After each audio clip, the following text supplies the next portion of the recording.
G'day fellas and welcome to a casted game. Spawning in on the southwest side of the map, we've got Puppy Paw in the red playing as the English and his opponent Lidicor. Who have we got over on the north side of the map?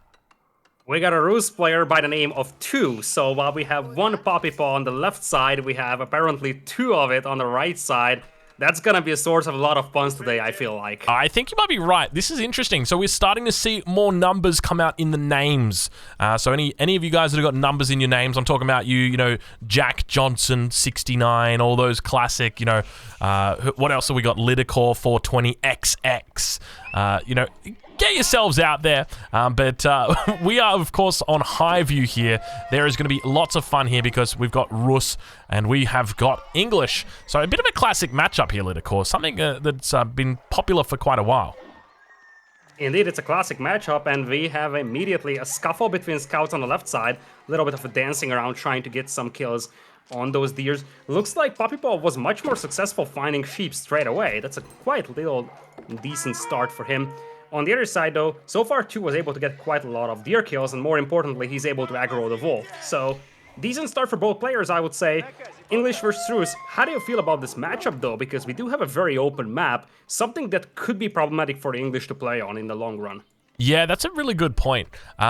This matchup is a very interesting one, and we've seen it evolve quite a bit. So I'm sure you will remember those days of the horse archer, the Rus horse archer, the fast castle. How could I forget? How could you forget? Yes, because there was quite some long days. So I would say that we've seen the matchup slowly change over the weeks, over the months. So that's when it initially became popular. It was back then because the English was seen as a counterpick to the Rus because you could make longbows, and the longbows were actually able to outrange the horse archers, at least in the early game. Once we got to the late game, they were actually the same range, and the horse archers were also mounted. But we saw counters coming out from the Rus. So the Rus moved into like a fast castle where they'd go for meta arms instead. So like ram meta arms. I think Doubt actually pioneered that build order. But yeah, other than that, I mean, it's been a little bit slow, a little bit steady since then. We haven't really seen too much change since then. Yeah, now looking at the base of Puppy Paw here, I'm just now realizing that his left side is insanely well defendable. Look at the position of those wood lines. That's absolutely spectacular. And we talked about this one. The English have a slow army, but it's an army that's capable of beating most units that are available to the Rus. So the question becomes, can you sort of focus the fight to one or two locations on the map and not just get torn apart by raids left and right? And a map like this is going to give you a pretty nice chance of doing that. We also had a bit of a mistake being done by Two here. He aggroed 4 wolves on the left-hand side corner, but he went away so fast that he just left 2 behind. So you can see that both of those wolves have been damaged, so they were aggroed, but he just left them over there, so that's 50 bounty that's not going to be collected by Two here. Yeah, that's a really big mistake. But there's still quite a fair bit of bounty to be collected out on this map for Two. We can see that he is moving out with the scouts. Puppy Paw has got the 1 scout in the base, 2nd scout down towards the south. But obviously this being Highview, there's a lot of stealth forests around, so it makes it very difficult to get a good idea of where everything is. So Two's going to be moving towards that north side. In the event he spots out that second hunt, not only is that going to be an extra 70 bounty for him, but he's also got a lot of wolves in here. There's 1, 2, 3 wolves up towards this northern position. So hopefully if he spots that out, he's going to be a very happy camper. But Puppy Paw is definitely coming over towards this position and looking to see what his enemy is up to. If you take a look at the corners, most corners do have quite a lot of wolves. So Two is moving onto the right-hand side corner, actually leaves 2 wolves behind there. So he's not paying a ton of attention to this, and he could be up to like 300-400 bounty by now, as you pointed out. Up north, there is 70 bounty lying around in the form of deer and some other in terms of wolves. And he lost out on the bounty on the left side, he lost out on the bounty on the right side. So he could be at like 300-400 bounty by now if he paid a little more attention to those wolves. Yeah, now interestingly, we do actually have Puppy Paw finding this hunt in the north. Even though he's been down on the scout numbers, he's managed to find this hunt.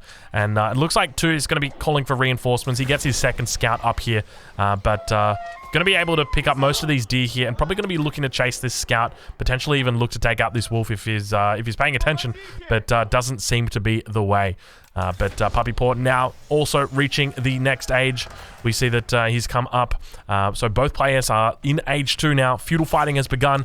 We've got an early wheelbarrow coming out from Puppy Paw, something that we've seen quite a bit of recently. We've seen this early wheelbarrow tech coming out for players. And interestingly, 2 has also gone for an early wheelbarrow. So, oh my god. Have we got a boar? Have we got a boar coming out right here? Look at this. 2 moving out towards the direction of the boar with 8 villagers. It is happening, Lidakor. The meta is shifting. The meta is shifting. Roos love to do that now. Move out for a boar because it's very difficult to punish it, especially for the English.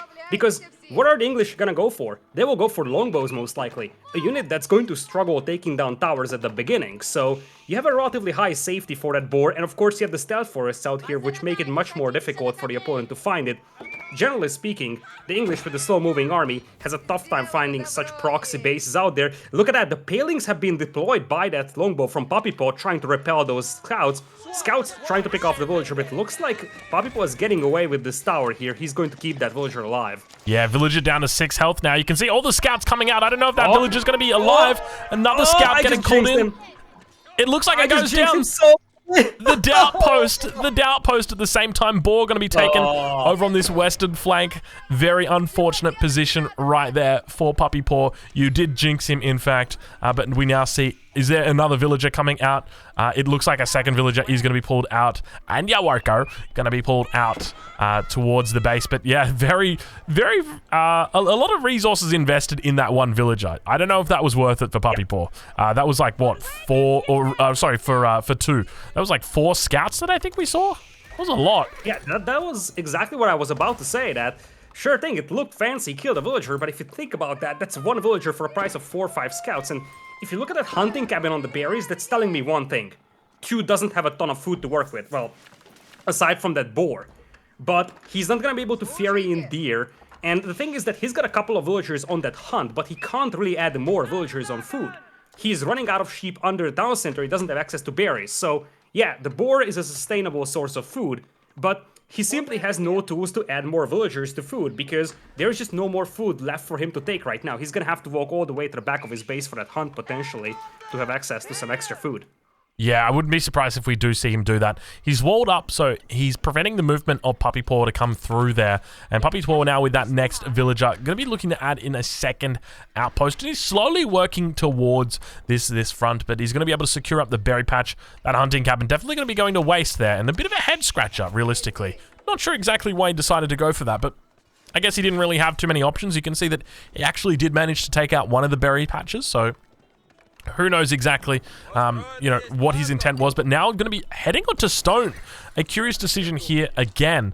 So Golden Gate has stacked up 3 tickets already. Normally you would be using that to be gathering up your stone, but 2 is going to be looking to gather up stone the good old-fashioned way, mining it. And I don't know about you, Lidakor, I kind of feel like it's a little bit weird. I think it's the reverse order, actually. This is a thing that was done back in the days of Age of Empires 2 sometimes. If you don't have access to gold, you can bridge through that gap by mining stone and selling it. Because even if he was using a standard market to do this, the market price would be good. But if you think about it, as much as you can buy stone using your gold, using the Golden Gate, you can also sell your stone and thereby get a ton of gold for yourself that you can use to go costless. Because if you look at his gold mines, he doesn't have access to those. And it's not like he has a plenty of food to work with. Looks like he's dropping a second town center, though. That makes it a little more interesting, because as you pointed out, he could have just bought that stone using the Golden Gate. Yeah, very curious decision, but we can now see that Puppy Paw are going to be moving around towards this position, and Puppy Paw are going to be pretty happy with this, I suspect. If we look back towards the base of Puppy Paw, Blacksmith should be coming down. In fact, Blacksmith already down. No Siege Engineering just yet, but I suspect any second Siege Engineering is going to be coming through, probably followed up by Steeled Arrow. Let's see how he plays it. There's the Siege Engineering coming through. So he spots that second town center, and he is just a very happy camper because he knows he's going to be able to punish this by going just for 1 battering ram, and he's going to be looking to trade out that battering ram health with the villagers underneath the town center. But now we see that horseman number beginning to build here for 2, and interestingly, 2 not going for a very heavy knight composition, actually just going for full horseman. And I got to say, I like that. I think that the knight is a bit of a trap. It works definitely effectively as a raiding unit, but as a battle unit, it just doesn't seem to be effective in these early game stages where, you know, having an armored unit, sure, it's nice, but realistically, it's expensive. And you don't really need it. I mean, the Horseman's just going to be doing so much more damage to those archer units per capita. Exactly. The Horseman is just a lot more cost efficient here, and unlike the French Knights, the Rus Knights don't heal up, so every damage that you take is pretty much permanent. And for a player like Tu, who doesn't have a safe mineable gold available, and who's also to a certain extent struggling accessing a ton of food, he really can't afford to throw away very expensive food and gold units like Knights. Whereas the Horsemen are just way more cost efficient for him here. Still, I think food is a concern for him. His only source of food is that boar, and it's starting to get depleted, I do believe. And in the meantime, as you pointed out, Horseman numbers are increasing, but so are the Spearman numbers for the English players. So the window, to a certain extent, is closing here for Tu to take a decisive fight and destroy those longbows. The one thing I want to draw to your attention is a very interesting thing that I've seen develop as well in recent days for the Rus. This is something that's been taking over for the Rus. He has researched double broadaxe on his lumber camp. And now, most people would look at that and say, okay, well, Drongo, that's like a pretty standard thing. But you got to remember, he's combining the wooden fortress with that double broadaxe. So not only are these villagers bringing back more resources, they're bringing it back faster. And so it really starts to stack up. And, you know, how do you spend that kind of cash? You spend it with 4 archery ranges, and you can see he's got so many archers coming out of these archery ranges that he's actually housed right now. He didn't even, he wasn't even able to make houses in time. And we can see that the number of archers is just building up so significantly. He's up to 21 archers now. Only 21 longbows coming out for Puppy Paw at this point in time. So just the mass is really starting to build now for his opponent. So Tu definitely going to be able to defend in this position. And we see that battering ram going to be going down. Not a single villager actually getting taken out. At the same time, we hear that English scout just calling out. Boar has indeed run out Lidicor, as you mentioned. But a lot of archer bodies on the ground. But keep in mind, that battering ram has gone down. Yeah, the ram is gone, and as you pointed out, you have 4 archer ranges working here non-stop, and we're looking into a 1500 wood per minute income for Tu. That's a ton of wood to work with, and as you have said, it is something that allows Tu to just mass a large amount of archers, and do keep in mind that the archers move faster than the longbows, which means that once the critical mass has been achieved here by Tu, he can just pursue those longbows all the way back. And you get the feel that Puppy Paw isn't really appreciating the military buildup of the opponent over here. In fact, we're seeing a battering ram now coming up from Tu. He's ready to take down those towers. Yeah, smart move from him, but gonna get caught with his pants down for a sec, and the archers do turn around. You can see the numbers starting to build up from Tu here. At the same time, Tu gonna be looking to diversify into more resources up towards the north, but now Spear's gonna be coming in. A little bit of action here as the archers do a great job of just dealing with those spears. You can see the numbers beginning to dwindle. He's down to about 8 spears at this point in time, but now sieging on that town center. Town center gonna be going down unless those villagers manage to make their way back towards it. They're gonna be able to repair it in the interim. Looks like those spears going to actually be making their way up towards the front, and look at the horseman numbers. Horseman numbers quite low here, but it might be enough to clean up these longbows. +1 range defenses come through here, but just a few more of those spears remain, Lidicor. It looks like Puppy Paw are going to be trying to break even here as best as he can, but I mean, Tu has done a pretty decent job of keeping his head above water. Yeah, it's a mutual annihilation here, really. Both sides just traded armies. Tu didn't really have enough archers to take this fight here, but he sort of had to because he had to save that town center. He was able to do that, and ultimately both sides lose a lot of units. Still, one thing that I want to highlight real quickly here is that the Rus player is dropping farms, which is never a good sign here. Farms all across the map, even on the northern side when there are berries and hunts available, so Tu definitely feels the sense of urgency having to add some more food eco here because that's his main bottleneck. And speaking of bottlenecks, he's also depleting that woodland on the left side. And this is something that Puppy Paw is fully aware of. He's got that scout hidden in the stealth forest, and one thing I want to praise here for Puppy Paw is his vision. His vision is spectacular as he's pushing another ram to that town center. Yeah, he's got vision all over the map. You can see down towards the center component, or the center of the map. Now the battering ram's going to be looking to come out and clear some of that vision. At the same time, villagers going to have to enter into that town center. Second town center is under siege. No units really standing by here ready to clean this up. 20 archers coming out for Puppy Paw. 20 archers also coming out for Tu here. Looks like this town center probably going to be going down. I don't think he's in a position to really commit to fighting this.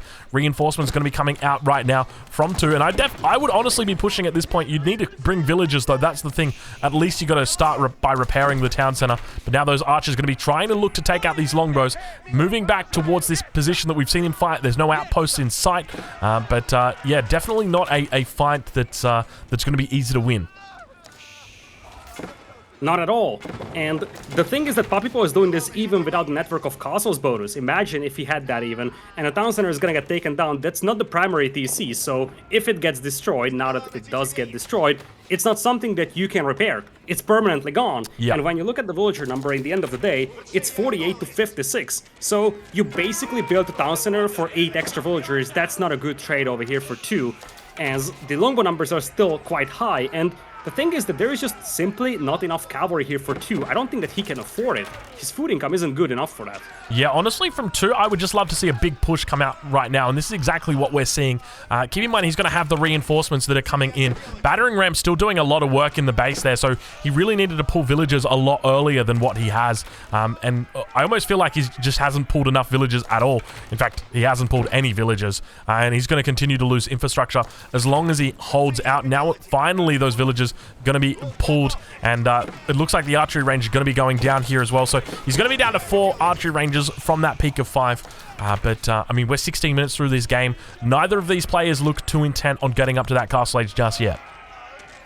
I mean, the English are perfectly fine fighting in feudal age, and they know that.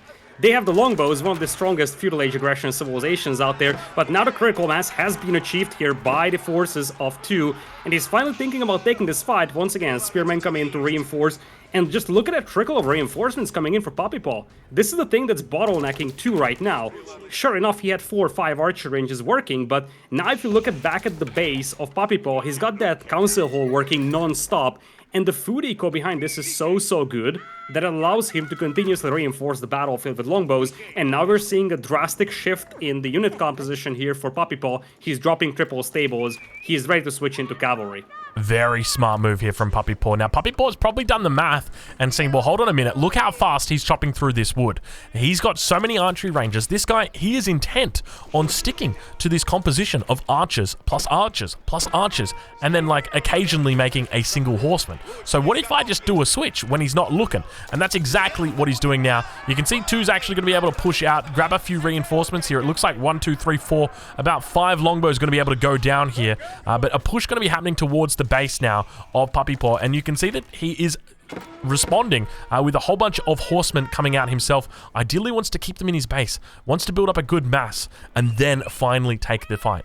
But you never really want to go too early. If you go too early, it could be very dangerous for you. Now you can see Papipo actually inside the base of his enemy, drawing him back. He's almost saying, come and fight me back over here in your base. And you can see that this, in my opinion, this is almost him giving this away and just buying himself time. So by doing this, obviously he's drawing the enemy army back here. He wants to try and keep this alive, but he knows that he's going to be losing this army nonetheless. And he's continuing to kite back. You see the spear's going to be able to come back in, managing to clean up the horsemen as well as the knight, and now those longbows all going to be going down here, Litical. Yeah, that is exactly the critical mass that we were talking about. Papipo tried to get that tower up, so 2 knew exactly that he had to fight this one. And now you have the archers clearing this up. There is still a tower with network of castles bonus. There's even arrow slits coming in. You can jump into that tower with a couple of your archers, but 2 knows very well that he needs to clean this up. But as you pointed out, Papipo no longer intends to keep this army of longbows. He wants to switch into cavalry here, and he's massing up a fairly sizable force back at home. He's also aware of the lumberjacking operation and the food eco, even the gold mining on the left side, so he knows that there is a substantial amount of villagers exposed here on the left side that could be targeted to raids, and now we're entering a stage where it is the English player with the superior mobility, which is not something that you commonly see in this civilization matchup. Yeah, that's a really good point. Ooh, High Trade House. High Trade House is going to be coming in. Where is that High Trade House? I'm looking for it. I can't find it. All the way on the north. Oh, there it is. Okay, interesting position. I don't think this is going to be too much of a strong High Trade House. What's your estimate here for the gold income for the High Trade House? Ooh, that's going to be a weak one. I would say around 95 is my estimate. I'm going 120. Because it doesn't have a ton of wood from the forest. I'm going 120. Let's see. How much did he get? 158. Not bad. Ooh, not bad. Those straggler trees on the stout forest actually amount for way more than I expected. Now, one thing that Papipo did here is that he has shown the cavalry before he reached that critical mass. He took a decent fight against a small group of archers, but now his opponent knows. And the thing is that now that we're in Castle Age, things are turning around, especially with a fairly sustainable food eco and gold income for the Rus player, you can suddenly start thinking about adding some more knights instead of potentially going for horsemen with your cavalry. Yeah, that's a really good point. So I think that Puppy Paw's kind of had his hand forced in this position because obviously with his enemy reaching castle age, well, it's going to be very easy just to go straight into veterancy, and that's exactly what we see 2 doing right now. He's going into veterancy, and I wouldn't be surprised if he's getting +2 ranged. Indeed, he is +2 ranged attack.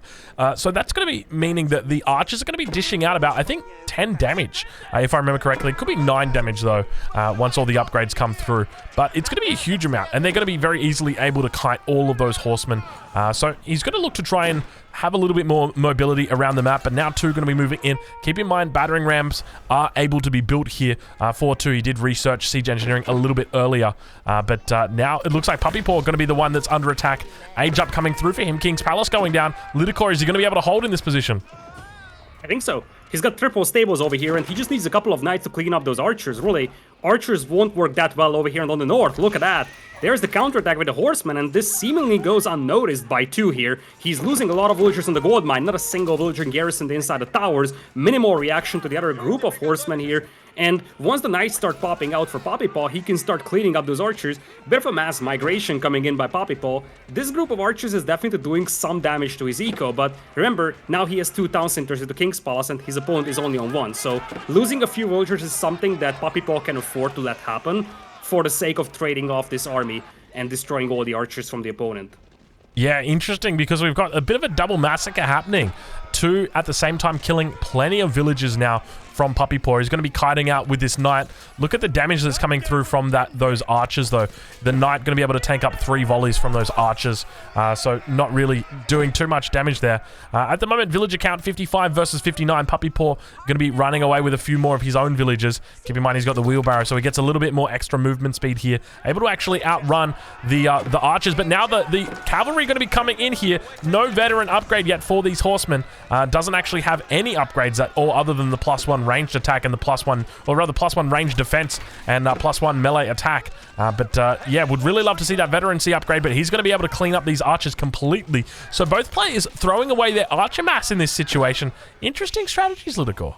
I think Puppy Paw had to fight this because if you could take a look at the farming eco that he had just a minute ago, there was so many archers in there that he simply couldn't access it, and his food bank wasn't looking spectacular. He wasn't making knights for the last 1 or 2 minutes. He basically ran out of food, and he sort of had to take this army down before he was able to access food again. At the end of the day, we're looking at 57 villagers for 2 and 65 for Puppy Paw, so once again, just mutual annihilation coming in here. Both sides losing a lot of army and villagers, but when dust settles, you still have a second town center working for the English player, and of course, the longer we go in this game, the better the English economy is going to become with that farming. Yeah, that's really important to remember. As we reach that late game situation, the longer this game goes on, the better for Puppy Paw, because he's going to have access to that enclosures technology. Enclosures an incredible technology that just enables a lot of passive gold to be coming in, and you can see that even right now that Puppy Paw not particularly interested in gathering up those relics, whereas his opponent definitely is interested in gathering up those relics, because Puppy Paw, for him, all the gold is going to be coming in from those farms. And look at the tower defense on the left side now for 2. The danger of having such a proxy base is that it's very easily raidable, but when you have 4 defensive towers, each able to garrison 8 villagers, it's going to be difficult for Puppy Paw to raid this location, and suddenly, this potentially becomes the safest spot in the entire eco of 2. Yeah, very interesting perspective, and I got to agree with you. The fact that he's got them all sitting like this, I'd love to see some sprinkled emplacements coming through from them, because I just know that the longer this game goes on, the more likely it is this position gets hit with raids. But speaking of raids, it looks like the knights or horsemen down towards the east of the map now are going to be coming in, connecting here. We see that Warrior Monk picking up a relic. It looks like he might be moving in to do a bit of a walla lol. Let's see if he gets the... Nope, he's just going to be walking past. Nope. Just passing. Just gonna be passing, and he might get punished for this. He might get punished for this, man, because that warrior monk is very low HP, and he's gonna get killed. That's what you get for not trying to wallalow, man. That feels bad. You probably should have wallaloed in that position there, number 2. But yeah, 2 definitely going to be having to head back to the drawing board. Probably you know, do a little bit more math and try and work out where things went wrong. But he's starting to add in a huge amount of farms now. He's sitting on 63 villages. Do we see a second town center yet added for him? It doesn't seem like it. So still just sitting on 1 TC, despite knowing that his enemy is on 2 TCs. Obviously, he's collected up some of the relics at this point. At least he's got 1 relic in. We'll give him that. But the second relic kind of got denied, though. Yeah, eventually he's going to be able to pick those up. There is 1 relic on the north that should be his, and there is 1 on the south that he's about to pick up. Really, the 2 big question marks will be the 2 relics in the southernmost corner, because that's going to be tricky to pick up. But as you said, he's playing on 1 town center for the time being, and Papipo is starting to wall himself up, because while we were looking at that warrior monk getting killed, some knights actually made their way into Papipo's base, so raids are starting to intensify from 2 sides as well, and Papipo had to focus a lot on defending so far. Yeah, but speaking of defending, too, going to be under attack now in the main town center. You can see another raid coming through. Puppy Paw looking to hit him on all angles. 3-pronged attack coming in right now from Puppy Paw. Just cavalry all over the map, over on that left-hand side, attacking that outpost or that wooden fortress. Now going to be turning around his attention as he moves down on this south flank. At the same time, Knights beginning to move up on this on the villages near the high trade house. Manages to react. He spots that one out and forces them to garrison inside. But Lidicor, there is action all over this map right now. Indeed, and that's exactly what Puppy Paw has to do. He's walled back at home, so the initiative is in his hands, pretty much. So he's going to have to use that. He's going to have to use his mobility with the English, which is a little bit of a weird thing to say, because English is not generally associated with mobility. But since he's playing cavalry just like his opponent, he can use that mobility and just get some raids going. And one of the things I still want to appreciate for him is that he has had a scout behind the opponent's base for the last 15 minutes or so. And that's giving him quite a lot of extra information, allowing him to see that, indeed, there is quite a lot of villagers to be raided. And look at that, that's the second town center that you were asking about. Not just the second, that's the 3rd town center that's coming up. He did actually put a second one up while we weren't looking. But now, speaking of not looking on the front line, Archer's going to be careful. Your crossbow's going to be getting caught out in the middle of the map as that keeper looks to fire on. You can hear 2 at the same time picking up more relics now. Looking to screen here with his knights, getting a great trade here. Battle of the Knights begins as the longbows tee off on the backside. It looks like a bit of a stealth forest battle begins as well, because Knights now going to be chasing away the enemy knights from this position. And both players look to part ways. And this is where it becomes a very, very delicate balance of unit compositions, because as we're looking at Puppy Paw, he's building up a number of longbows and knights. On the other side, it's going to be more like crossbows and knights. So it's going to come down to whether the crossbowman can finish off the knights of Puppy Paw fast enough for 2 to be able to kill the longbows, or you would just have the longbows picking off the crossbows and then Puppy Paw's knights finishing off everything. You already have a siege workshop up though for 2, so he's ready to fight those longbows. And look at that, a wall-in attempt here by 2. We mentioned how close this left side is, and truth of the matter is that Puppy Paw's base is very safe because he's walled in. But this also means that his opponent could restrict the access of Puppy Paw to the left side of the map very easily with some walls up front. Yeah, by the same token, I would love to see a bit of a chop through, but now we've got a bit of a raid coming through as well. Puppy Paw looking to come out, and now that number of units beginning to build for 2. You can see just how many knights he's got out here, a huge amount. He's going to be looking to connect here with some of the enemy knights. Manages to get a charge off. One of those knights going to be going down. Second knight almost losing its life as well, but manages to get out of there safely, and now those knights going to continue searching for their souls. And the numbers are increasing quite rapidly here for 2. If you look at his army numbers, it's at 50 right now.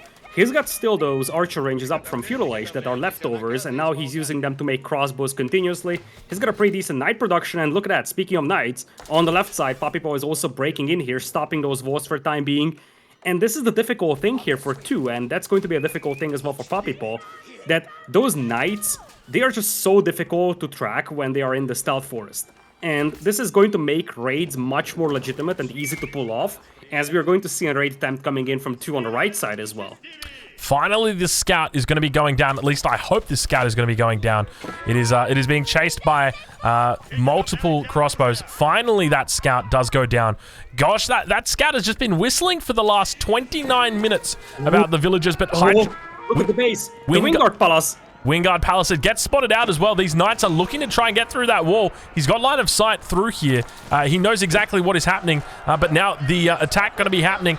managing to actually get a pretty decent surround on the front. At the same time, Crossbow's doing a great job of just taking out those knights, and now going to be falling back towards the keep. Now, the Wingard Palace obviously not going to be as strong as the Burgrave, or sorry, the Berkshire Palace, but we do see that the units are beginning to move in. It looks like Imperial going to get prevented at this point in time, and Puppy Paw going to be in a bit of a tough position as number 2 actually looks to try and take control of the base. Going to be able to break through those walls. Crossbow is going to be underneath the Wingard Palace as well, and now it looks like a complete cleanup is in order because 2 has found himself in a bit of a tough place, managing to put himself up between the wall and the longbows, and that's never a place that you want to be.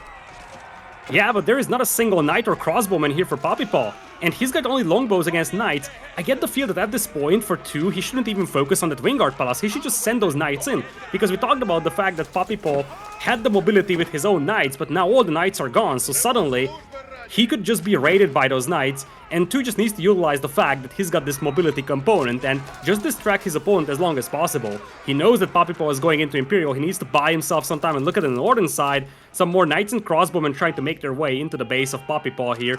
It's exactly what 2 has to do. He needs to buy himself time to get to Imperial himself.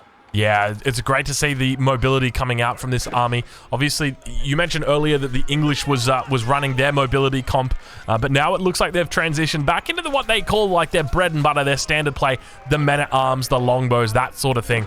But now Puppy Paw going to be under attack on that front. Mangonel actually coming out for Puppy Paw as well. Imperial Age finally going to be getting tapped away at here. You can see 3 villages down, looking to get it up, but we'll check back in now with 2. You mentioned that he's thinking about going Imperial himself.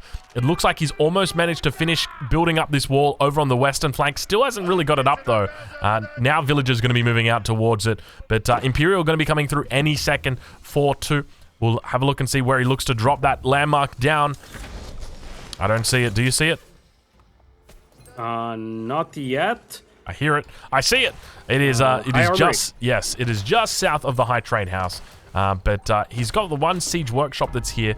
He's probably going to need to add in a couple more, but now we can actually see that there's quite a few amount of deer that are beginning to build up here from the High Trade House that haven't actually been killed yet. And there's a lot of positives with that, because as much as they provide food for you, they also provide that little bit of extra bounty. It's not much, but it's something, and it also guarantees that you get to that tier 3 bounty. So as you see, 2 was able to get to 555, which opens up the plus 15% food harvest rate for him. Pretty cool thing for him, for his economy. Looks like he's coming in with some walls on the south. Also worth noting is that he was able to pick up all 5 relics. He's got 4 garrison and he's bringing the 5th one back. So he's going to have a ton of passive gold income, which is going to be a great way to compensate for the English having the enclosures on their farms, which currently they don't. Yeah, and that's a really good point. One of the things I wanted to pick your brain about is, in the event that this gets to the late game, who do you think wins? Because these 2 civilizations, in my opinion, are both top tier when it comes to late game and the ability to play the late game. I think the English, with their enclosures, have a great economy, and at the same time, the Rus, with their springlords, have a great siege composition that allows them to always be in control when it comes to those sorts of late game fights. So who do you think sort of takes the cake in this situation? I think I prefer the Rus when they have 5 relics, because the English really have that late game economy juggernaut, but the Rus unit composition is probably the better one. So when the Rus don't really have supply issues or resource income issues, I think I'm preferring the Rus here, as we do have the men-at-arms coming in through the middle. Castle is up standing strong, so this push is going to be slowed down for the time being. And you see, 2 is working towards securing those sacred sites, at least the one on the right side, so that he's gonna have that extra passive gold income. The tricky thing here right now for 2 is that his opponent has a pretty sizable army waiting right next to these walls. This is something that 2 can actually see using that wooden tower, so he knows that this is coming. The question is, what exactly does he have to stop this right now? Yeah, it doesn't look like a lot. A bit of a death push actually coming out from Puppy Paw here. So he knows his timing window. Still only running veteran longbows at this point in time. Same with men-at-arms, still yet to be upgraded to elite. But he's got keeps back here behind the wall, going to be able to deal with these raids getting thrown out by Puppy Paw. But now it looks like a defensive outpost going to be able to provide a little bit of the network of castles bonus. Enclosures finally coming through as well for Puppy Paw, and he's actually added in a 3rd town center. So he's sitting at 106 villages at the moment, quite a fair bit, but obviously wants to continue that trajectory. Looks like we're looking at quite a lot of crossbows coming in, supported by some springolds. The question is, how do you stop those longbows? Because you do have a clear answer to the men-at-arms, which are, by the way, not even elite. And look at that, we're seeing the crossbows being stacked into the town center. Two didn't want to show this to his opponent until the last moment, and now those men-at-arms are sort of running into a trap here, getting slain by all those knights and the crossbowmen.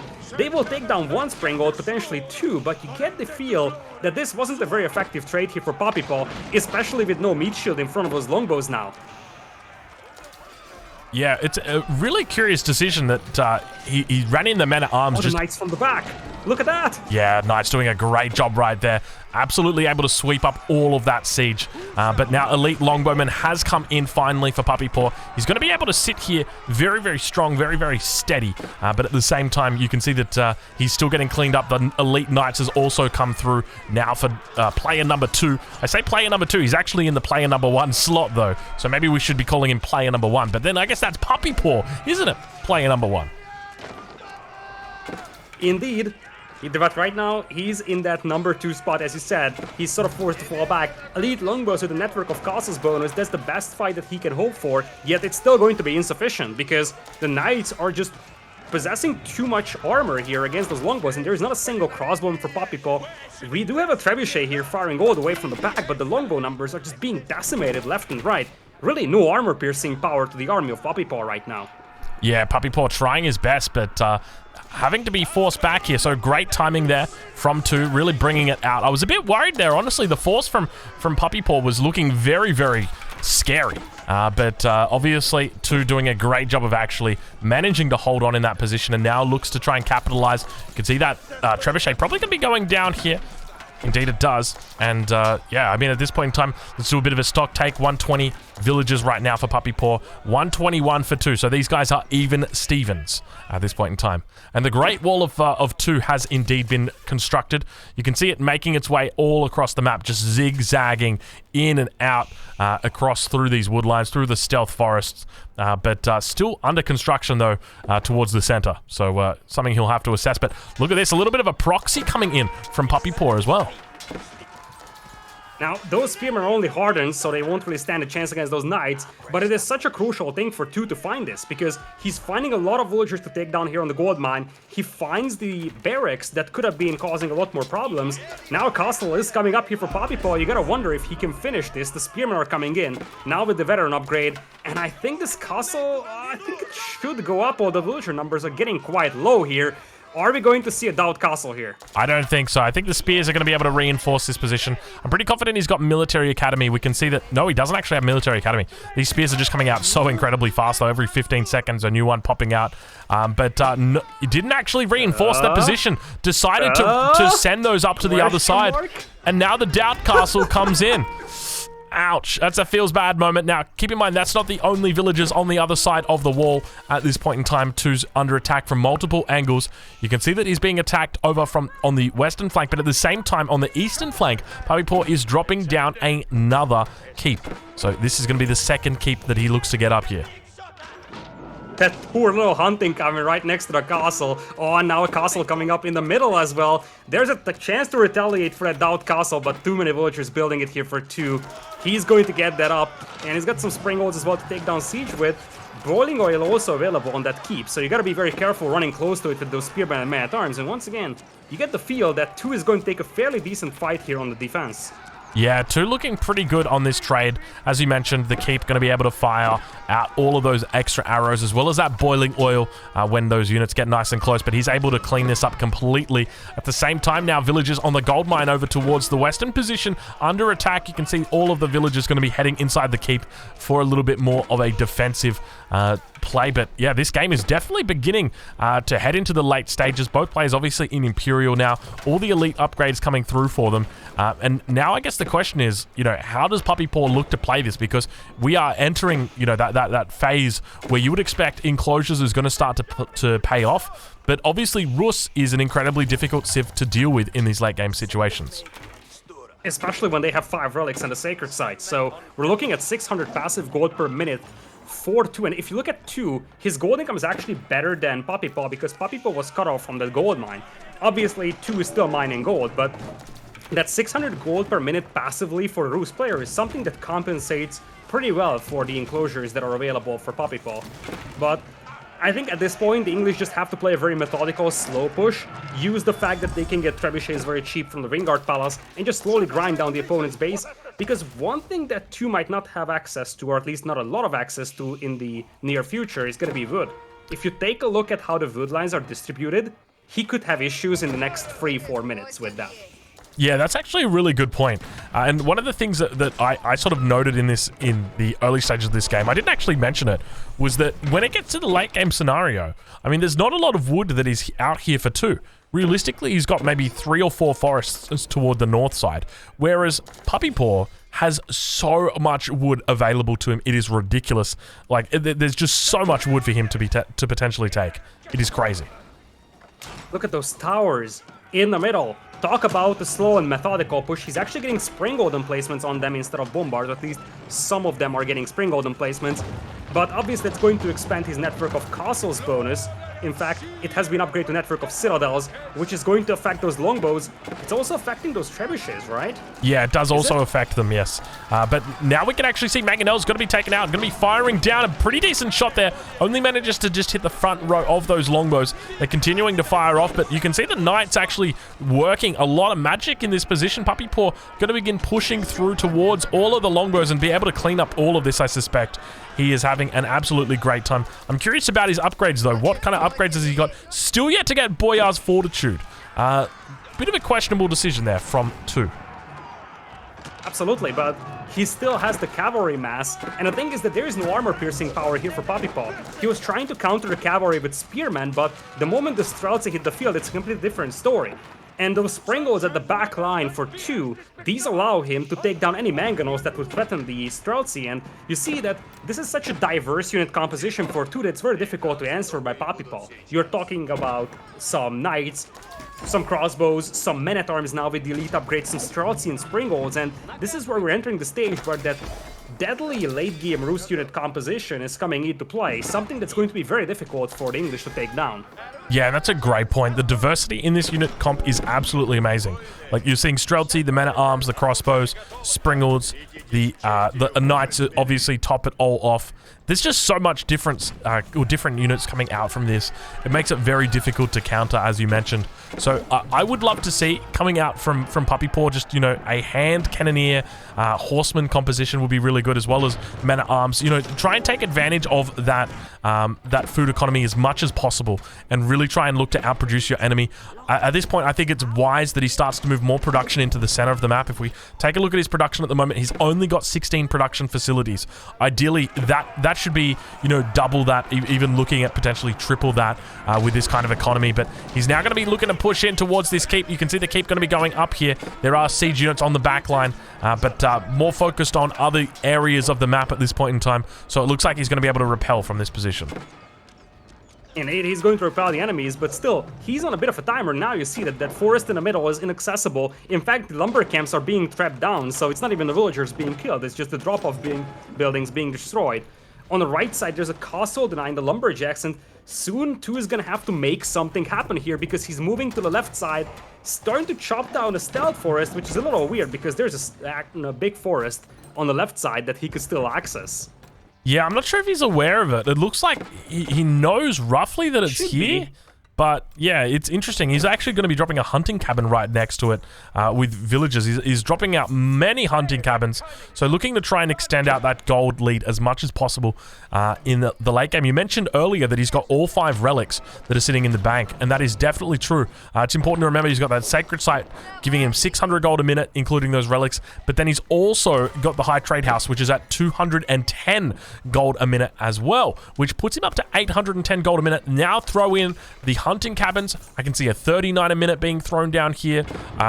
These guys are like, I mean, there's a 34 a minute right there. Like, there's plenty of resources coming out right here. 27 a minute right there. You're talking about 1,000 gold per minute that is just coming in for free right now for the Rus player.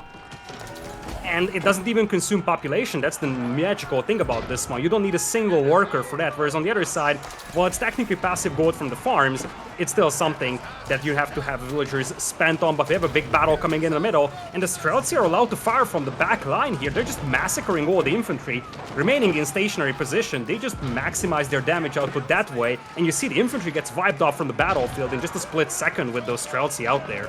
Yeah, beautiful combination or beautiful composition coming in here from 2. And at the same time, Trebuchets just unloading their rocks. Look at all the Trebuchets coming out from 2 right now. This is Trebuchet City, ladies and gentlemen. Look at all the Trebs in the middle of the map here. And now villagers beginning to move out as well. And we see that the push is really coming in. The Rus power spike is finally being realized here. But just so many units coming out for 2. Indeed, that is definitely more Trebuchets than 2. We got some Trowers also being dropped in the middle, and you see 2 is trying to crawl forward, trying to get that extra sacred side for himself, because he knows the importance of that passive gold income. He just wiped out the army of Puppy Paws, so now is the time to push this one. Looking at Puppy Paw's army, I'm curious at his numbers. He's actually back up to 60 army, but where is it? It's walking out at the moment.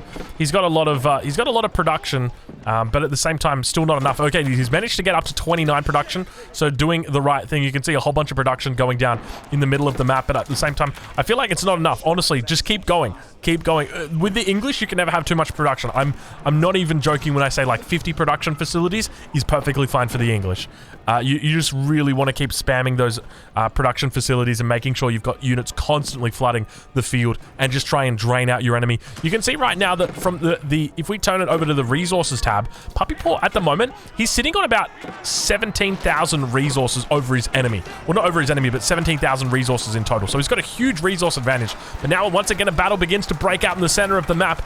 We see that Puppy Paw is trying to push through. He's got the outpost that he can fall back on, but at the same time, Trebuchet is going to be moving up from his enemy. A huge surround coming through. Puppy Paw really needs to have these reinforcements coming through because the military mass from his enemy is just so significant here, Lidical. It is a massive military mass, and the thing is that the Streltsy wipe out the men-at-arms so fast that you see that most of the men-at-arms mass for 2 is just untouched. We're talking about men-at-arms versus men-at-arms combat, but 2 is basically losing none of his units because the Streltsy just wipe out everything, and this is exactly the way that you want to use the Streltsy. Have something in front that absorbs the damage, and then just unleash hell with that rapid rate of fire on those hand cannoneers. Yeah, the thing that really pains me is we haven't seen any horsemen coming out right now from Puppy Paw. He is under significant stress here. He's obviously got plenty of resources in the bank. You can see he's sitting at his resources have come down. He's spent about 7,000 resources in the last minute. But the thing is, there's no horsemen coming out whatsoever. We take a look at his production. He's sitting on 3 stables, and horsemen in this position would counter the crossbows as well as the Streltsy. And something disastrous is happening on the right side. You see, there's a couple of proxy barracks we talked about before. Those were on the other side of the wall, which were able to reinforce the battle as long as 2 didn't have those walls up in the middle or he didn't push forward until there. But now look at the pathfinding that they have. They have to walk all across those walls because that's the only place where they can get through, and they're just running into their death that way. Yeah, they just get picked up completely, so a lot of wasted resources here. But now, once again, Puppy Paw looking to push back, but at the same time, the military mass that's coming out from 2 is absolutely huge. We enter the 48th minute of this battle, and still yet, it doesn't seem like there's any player that is really ahead significantly. We're continuing to see keeps coming down over on the center of the map here, but Puppy Paw going to have to fall back once again from this position as look at the sprinkled range on those. Oh my lord.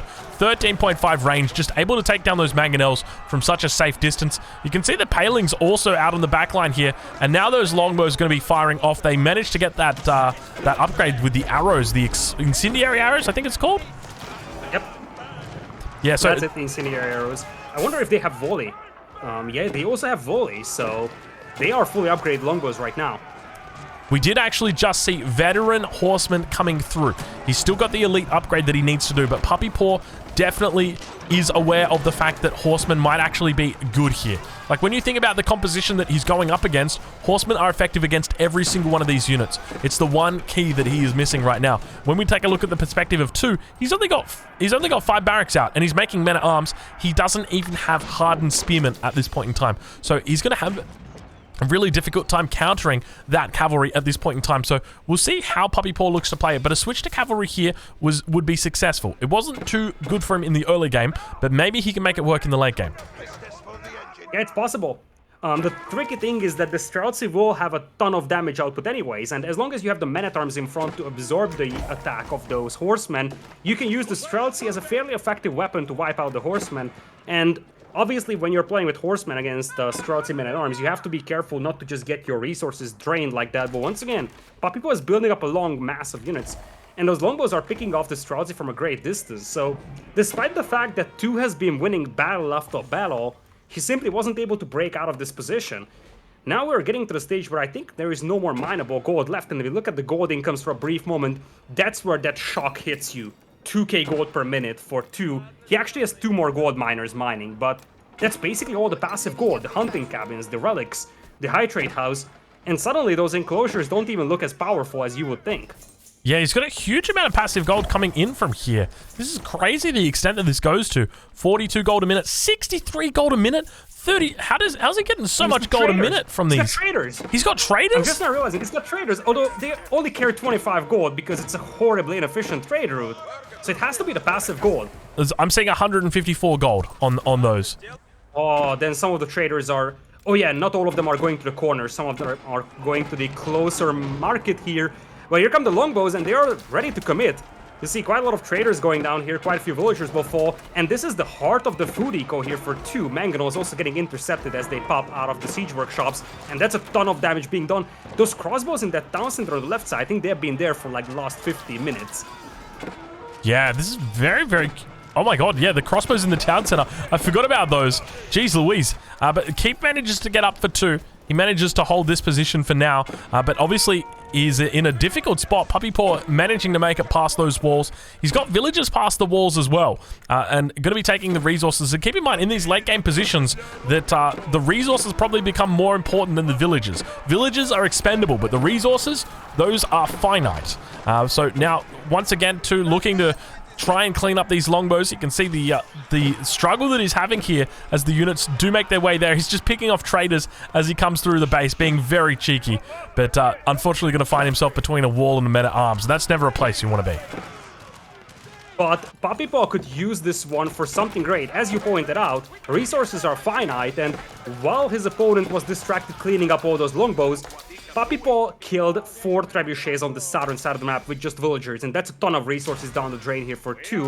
And you see the reinforcements already in here for 2, so I get the feel that Puppy Paw was willing to sacrifice those longbows just to cause a lot of havoc inside the opponent's base and distract him.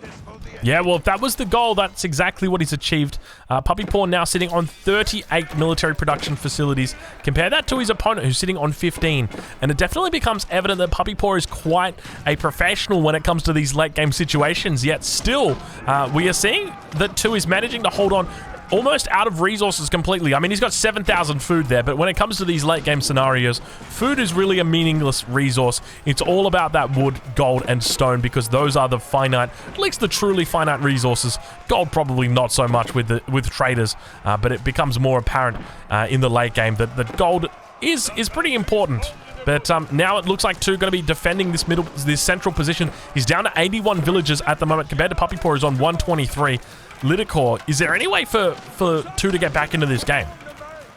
100% think so. I think that if he can stabilize that trade, which is something that he's working towards, as he's getting a lot of villagers slain on the right side, making another Doubt Castle potentially.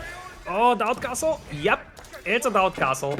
But where was I going? I was going for the trade. So if he can stabilize that trade, as you said, the resources are finite, but basically food is infinite, you have the farms.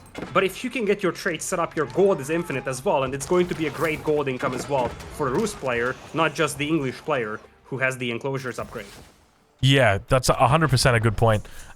So I guess from this point on, yeah, for me the question is really who has got the who has got the skill in the late game, because it really comes down, as we talked about earlier, obviously Rus a little bit stronger. Mangonel's unfolding in the middle. Mangonel's unfolding in the middle. Oh, a little bit of a dodge coming through from Puppy Paw. He's aware of the Mangonels. He's going to be looking to actually take out the Mangonels with the longbows. Manages to take out the first one, does a great job. Still takes a big shot to the face, though. Men-at-Arms going to be coming in here with their clad armor and looking to try and take control of the situation. Indeed, they do. They get their torches out as well. They are intent on sieging down these units. They're going to have plenty of success, I suspect, because there's not much to stop them here. And 2 doesn't have wood. Look at his resource bank, 24 wood in the bank. And that's something that's hindering him quite massively. He's down to 133 population. He's struggling to replace his units because he just ran out of resource. I think he also ran out of gold for a brief moment. And if you look at the army numbers, that's a decisive lead for Puppy Paw. This might be the moment where he can push that dagger deep enough to knock his opponent out of the game. Yeah, Puppy Paw is sitting at 200 population right now. More than 25,000 resources in the bank. It's not looking pretty at this point for 2. He's trying his best to hold on in this situation, but as you mentioned, he's just bleeding so much. He's sitting at 131 population at the moment. Doesn't even have the resources to drop it down more production, just simply because he's spending it all on units. And the thing is that he's spending it on wood units, and that's the biggest disaster for him right now. He's got pretty much infinite food, he's got infinite gold, but wood is something that's running dry so fast for him, and those longbow raids before, they decimated his lumberjacks. So, despite the fact that he still has some wood left to chop, he simply doesn't have lumberjacks, or didn't have lumberjacks previously, to collect that, so he's struggling to add mangonels, which makes it much more difficult to deal with that big mass of longbowmen that is coming into his base over and over. And interestingly, he's still adding hunting cabins. He just added a new hunting cabin in with 28 gold a minute coming through there. But instead of spending it on production, he's spending it on gold generation. He's sitting at 2k gold income right now, but now finally going to be dropping down production in his base. We see a whole bunch of barracks getting dropped down here. He's up to 11 barracks now. I take that back, 13 barracks in total, and finally is going to be putting this production into a position that actually is quite decent. He's managing to hold on towards the trading line, but at the same time, I mean, the raids just are non-stop now from Puppy Paw. How does Puppy Paw finish this game out? I think you just have to spearhead towards that trade. You have to find one angle where you just directly break through and cut off that trade. Because the thing is that his opponent's base is full of towers, full of castles. You can't just destroy everything. But if you find just one angle where you just pierce through directly, hit the traders, suddenly you will take away his best source of gold. And once again, you will just slowly grind down his army because he won't be able to replenish it. Yeah, I think one of the other things for me as well is I feel like he should be taking out the siege, or not the siege, the landmarks. He should be at least looking to focus them down. He knows where the high armory is. He can see that one. At the same time, he can definitely work towards the Golden Gate in the main town center. The high trade house sits a little bit further back. Yeah, the Golden Gate definitely exposed, same as the main town center, but Puppy Paw still sitting at max population, but 2 manages to make his way back up to 186 population at this point in time. He spent a lot of food to get there, but he's not looking terrible. Now a huge mass of men-at-arms beginning to build up. Still no elite army tactics coming out for him though. The other problems here for Puppy Paw, as you pointed out his population, because Puppy Paw is at 200 pop as well, is that he's got a massive overboom here. We're talking about 124 villagers. For an English player that's floating what seems to be like almost 30,000 resources combined, he doesn't need that many villagers. And to answer your question from before, how does he finish the game? It probably starts by deleting some villagers and replacing that with armies, so he can just really take one decisive fight. Yeah, that's a great point. Now, I will just point out, we do actually have elite army tactics coming in here from our Rus player. I'm just confused by the lack of health on his units, but I guess that's just the standard amount. Yeah, 216 coming out from Puppy Paw as well, but now a bit of a push coming out as well. Looks like 2 actually going to be repelling this position. So you mentioned that it should have been a villager delete that comes out here from Puppy Paw, and I've got to agree with that. He's sitting on 123 villagers at the moment. I'd love to see even just 20 or 30 villagers get deleted, and that would help him out a huge amount, enable him to have a bit more of a bolstered position on this front line. I'd also like to see more outposts potentially get thrown down, but obviously that's going to be, always difficult to do. Not a lot of stone left on this map, but now it looks like he's going to continue just working his way towards this front position, but at the same time, just look at the reinforcements coming through from 2. He's looking incredibly strong. Yeah, the thing is that instead of villagers getting deleted, now we're seeing an army getting deleted, and once again, Papipo is falling into the same problem. He's getting longbows and spearmen on the battlefield. Turns out neither of those work against men-at-arms, especially if there is quite a lot of Streltsys to support from behind. And as you pointed out, now we have to pretty much back up to 200 population, currently at 190 only, but he really has gotten back on track, and now he's got the Mangonels out, unleashing death in the middle. Those longbows getting caught off guard. Looks like one of the Mangonels went down, but now those crossbows are heavily decimated. Yeah, I think 2 now finally realizing, well, hold on a minute, I'm playing the Rus, I can just make siege and I win the game. Look at the Mangonels getting off decent shots there. A lot of those longbows going down on the back line. Not pretty at all right there for our English player. And now 2 has reached population capacity. You can see he's struggling so hard up against his opponent at this point in time. Papipo yet to really drop down in with regard to his population, but keep in mind, he's spending out a lot of these resources. He's still got about 28,000 in the bank at this point in time. So, I mean, realistically, he is absolutely fine. He could honestly just delete all of his villagers right now and slowly rebuild them, and he'd be okay. Yeah, I feel like it's so hard for him to close out this game without a big siege mass. Now he's adding hand cannoneers, and we're entering the stage where really population is going to be one of the most precious resources out there. Oh, Mangonels once again opening fire on those hand cannoneers. You gotta be careful with that. But really, the problem that Papipo is facing is that he just doesn't have enough population space, and the thing is that longbows are not particularly population efficient. They're fairly low HP units, they don't have a ton of damage output, so you want to find something that has a ton more damage output to its value, like hand cannoneers, for example, and that's exactly what Papipo is switching towards. Yeah, just a huge mass really starting to build for Papipo, but still sitting on 124 population. You would think at this point in time that he would probably start to delete villages, but still yet to do it at this point. 2 now starting to mass up siege. Look at this, 6 Mangonels coming out for him. He's got 3 Springalds in the back, but I feel like it's probably not enough. Ideally, would love to see a little bit more. He's sitting on 128 villages himself, so he is okay with regard to his economic unit count. But now we see those Mangonels moving too far forward. Going to be turning around now, turning their attention towards the hand cannoneers, but at the same time, what a massive mistake coming out there from 2. Really, really big mistake, a massive overextension, and now it looks like we're going to spot the men-at-arms continuing to move forward. We're going to be able to take that fire from the Mangonel coming through, and now the hand cannoneers managed to blow up that Mangonel.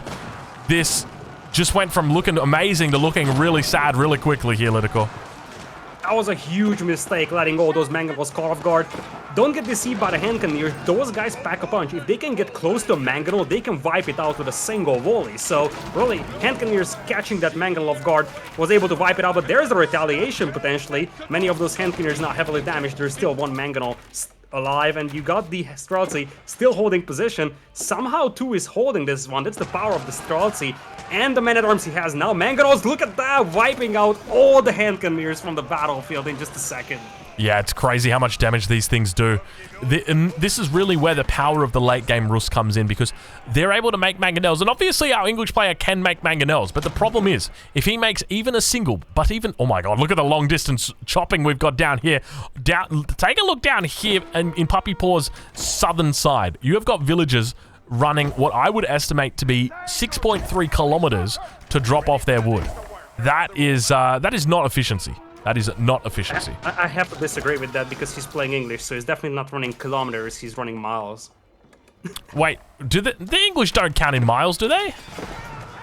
They do, right? No, I don't think they do. Now I'm feeling stupid. The only thing the English do that is stupid is they count weight in stone. They're like, oh, I'm 14 stone. It's like, bro, what the hell is a stone? But well, I'm sure you're on the Google train now trying to work out whether they count in miles or whether they count in kilometers. But Papipo are going to be looking to... Are you all right there, Lidicor? Yep, I am. All right, back on action. All right, well, Mangonels on the back line looking pretty decent. There's 4 Springalds here to protect them. Now going to be moving forward with a lot of these ranged units, but at the same time, the Mangonels going to be turning around and doing so much damage, dishing out just a huge punch here. And we see that units continue to trickle out right now for 2. He's got so much production here for his siege, but at the same time, no resources in the bank.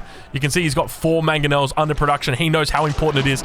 This is the key to him winning the game. I think he might have found the secret tech to actually win the game. We're sitting at 63 minutes through this game, and still he has managed to hold this far and hasn't been able to push out past the center of the map.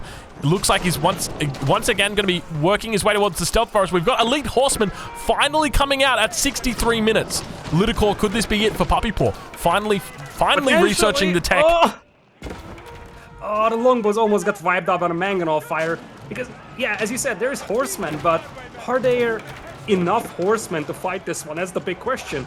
And at this point, one of the things I want to praise here for Puppy Paw is that he's finally opening a new front line on the south. He has broken through those walls, and just look at that line of red infantry walking through those walls. It's really a non-stop trickle of units through this wall.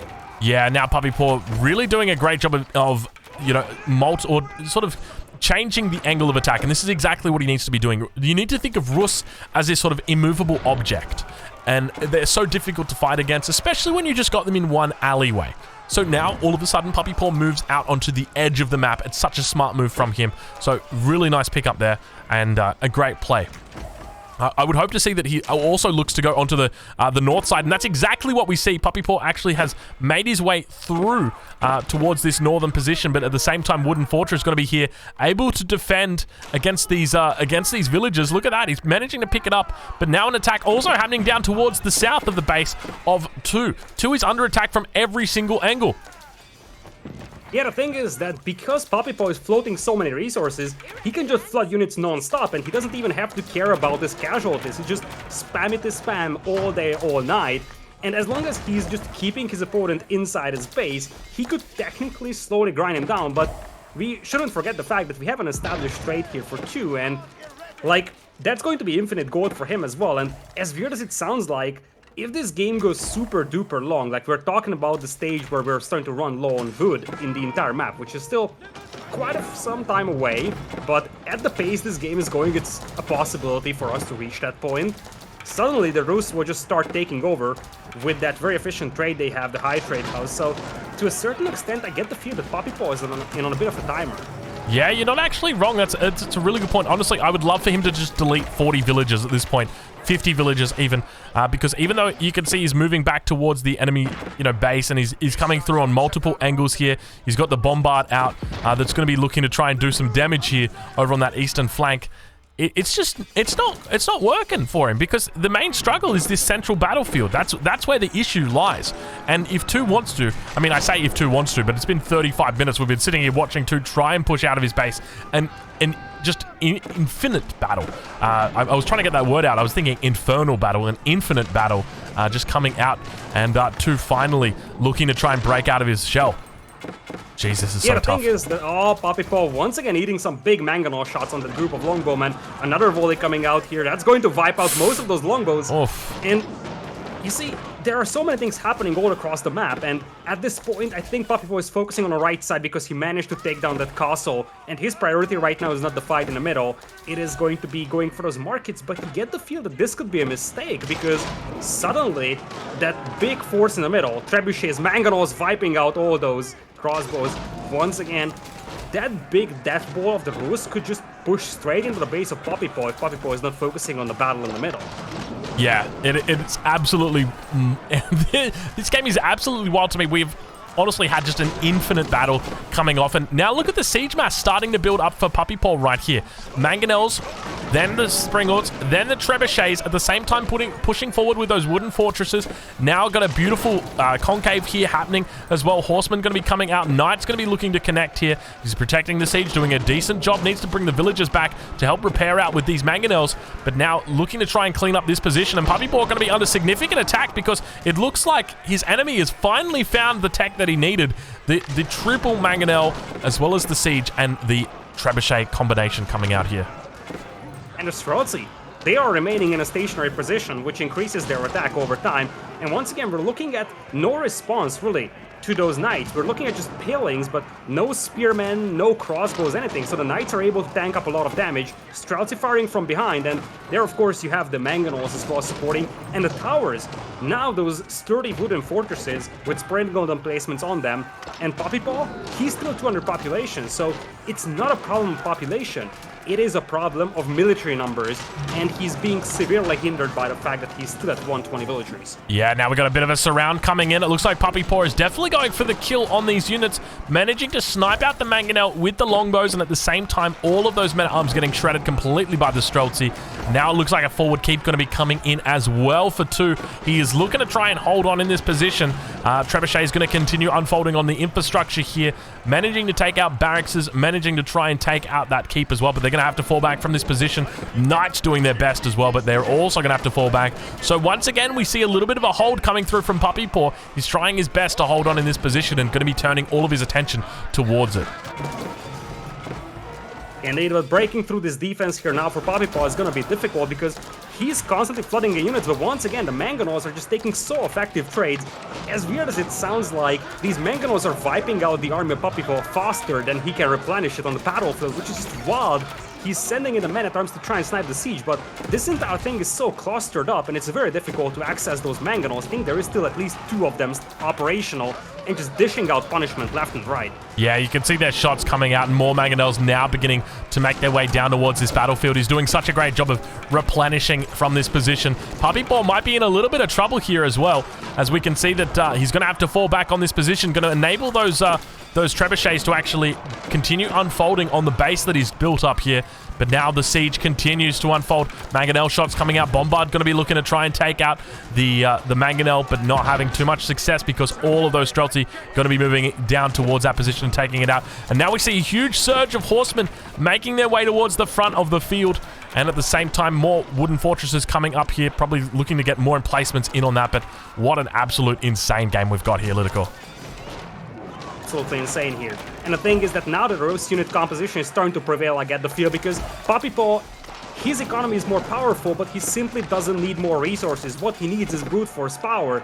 And that's where those Knights with the Boyar's Fortitude upgrade, that's where the Streltsy, the Mangonels, the long-range Springolds come in, and that death ball of the Rus, which is just so difficult to deal with. And look at that, the Vols coming all the way across the map now for 2 behind that initial layer of Vols. He knows that Puppy Paw's only chance to get back into this game might just be to raid him, because in these direct battles, Puppy Paw has been losing battle after battle in the last 15 minutes. Yeah, that's a really good point. A landmark snipe is a possibility in this situation as well, but Puppy Paw going to be defending. Look at the Mangonel shots coming off now. 2 is definitely starting to build up this siege force. He's got 107 villagers out, 93 military. So a lot more military than his enemy at this point in time. And Puppy Paw, just once again, I mean, let this be a lesson to everybody who likes to play the late game situation. There is such a thing as too many villagers. You should start deleting villagers when you are in such a safe economic position. But now that battle going to be unfolding here. A lot of elite knights coming out here.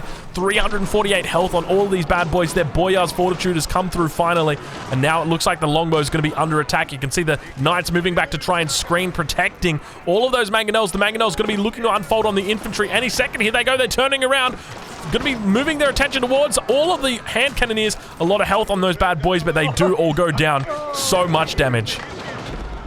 There is simply no answer here by Puppy Paw to those Mangonels. His infantry is getting wiped out. Look at just those dead bodies lying all across the battlefield. Not a single Springold out for him. Even if he had any, those would be taken down by the Rus Springolds, but he's struggling so much to deal with those Mangonels. The infantry couldn't reach them, the cavalry couldn't reach them, and that just stands for the fact of how good of a job 2 is doing when it comes to shielding those Mangonels from any incoming charges.